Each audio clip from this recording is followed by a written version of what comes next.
Radio. M comme musique.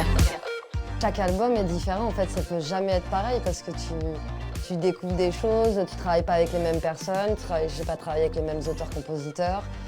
J'ai fait un gros débriefing, ce que j'avais jamais fait avant, c'est-à-dire j'ai envoyé à tous les auteurs-compositeurs l'état d'esprit dans lequel j'étais, les thèmes que j'avais envie d'aborder, les manières de les aborder. Enfin, j'ai vraiment fait un gros travail avant. Et du coup, ils m'ont dit, ouais, ça a grandement, ils ont pu canaliser, ça a vachement aidé, ça a donné une ligne directrice, quoi. Et ça, c'était vachement bien.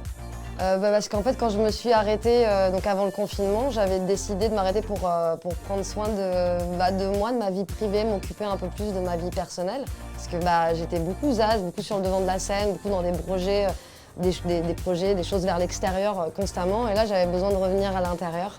Et du coup, j'ai mis zaz de côté et je me suis occupée d'Isa.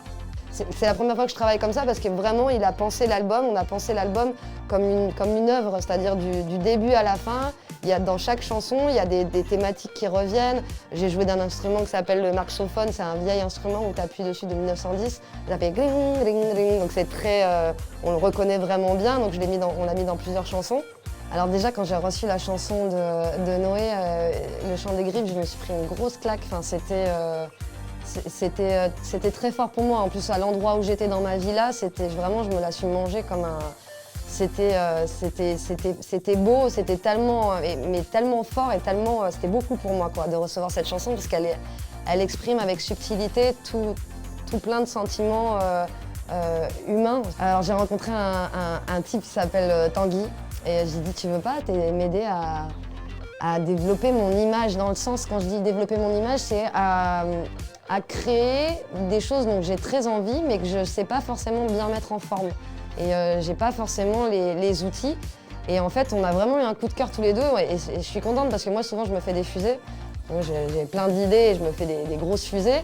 Et généralement, en face de moi, des fois, les gens me disent arrête de t'enflammer ou quoi. Et lui, il se fait des fusées autant que moi, voire plus. Donc c'est un super copain de fusée.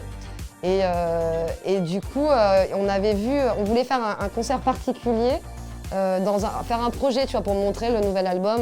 Et on avait plein d'idées, mais bon, c'était pas trop, enfin, ça fonctionnait pas. Et d'un coup, avec mon tourneur, qui est dans le sud, il a dit, mais il y a un endroit qui est sublime, qui s'appelle la Carrière de Lumière, où ils font des projections sur les murs et tout ça. Et c'est un lieu qui est complètement atypique et qui pourrait être super pour faire un concert particulier.